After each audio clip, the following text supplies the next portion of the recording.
Hello दोस्तों, कैसे हैं आप लोग। आप सबका स्वागत है आपके अपने यूट्यूब चैनल मिस्टर एजुकेटर 01 में। आज हम आपके लिए क्लास 12th का गुलाम का नियम लेके आए हैं।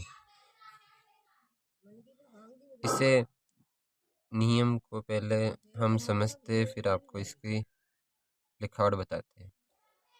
जैसे हमारे पास एक आवेश है,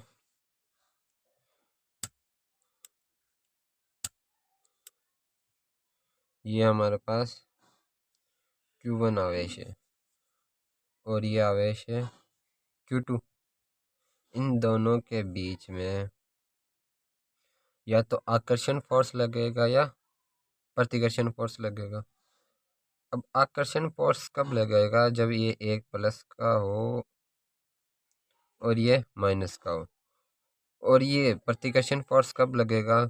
जब दोनों माइनस का हो या दो प्लस का हो।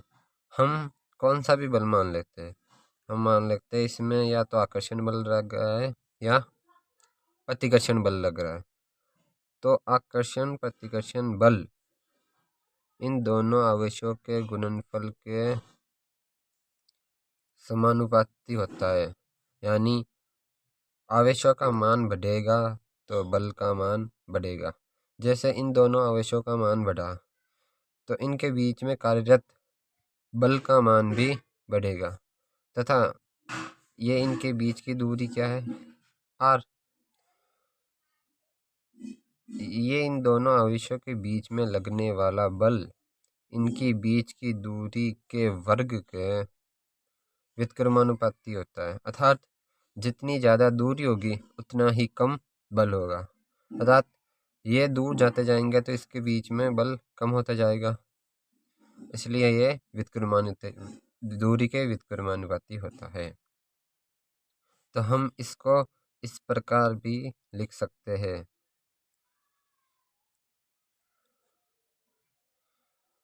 समझ गए? अब ये समानुपाती का निशान हटेगा तो इसकी जगह आएगा के। F बराबर के Q1 Q2 upon are square. यह हमारे पास कूलाम बल का फॉर्म आ गया। और ये क्या है? कूलाम नियतांक है।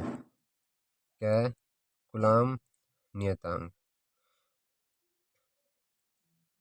अब हम आपको इस नियम को लिखकर बताते हैं और फिर इसके के का मान और इसका सब बताते हैं।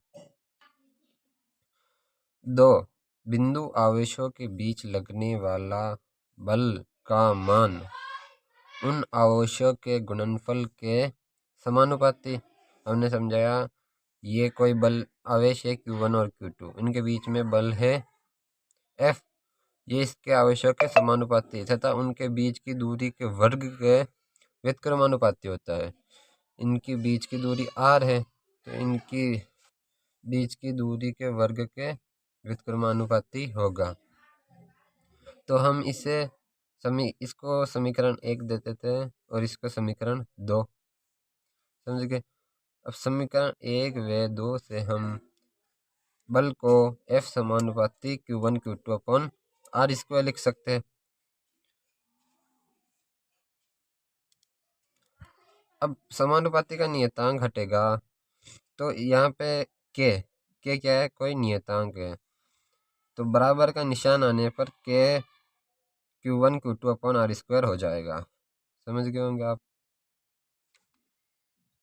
यहाँ के का मान 9 × 10⁻9 newton metre square coulomb square मैंने साइड में लिख दिया है। अब हम यहाँ के की जगह 9 × 10⁻9 लिख सकते हैं into Q1 Q2 upon are square. और ये आपको एग्ज़ाम में लिखते समय बनाना ही पड़ेगा। मैंने साइड में बनाया, आप यहाँ पे भी बना सकते हो। तो हम इसके बारे में और बताते हैं आपको। यहाँ वायु या निर्वात में के का मान 1/4 पाई एप्सिलॉन नॉट माना जाता है। अगर ये आवेश दोनों निर्वात में हो अर्थात जिसमें कोई भी वायु नहीं हो, निर्वात का मतलब, तो के का मान क्या होगा? 1/4 पाई एप्सिलॉन नॉट। तो एप्सिलॉन नॉट को वायु तथा निर्वात की विद्युतशीलता कहते हैं। एप्सिलॉन नॉट का मान 8.85 into 10⁻⁻12 coulomb square newton metre square होता है। यह आपको एग्ज़ाम में कभी पूछ भी सकते हैं, 1 नंबर का क्वेश्चन आ सकता है आपके।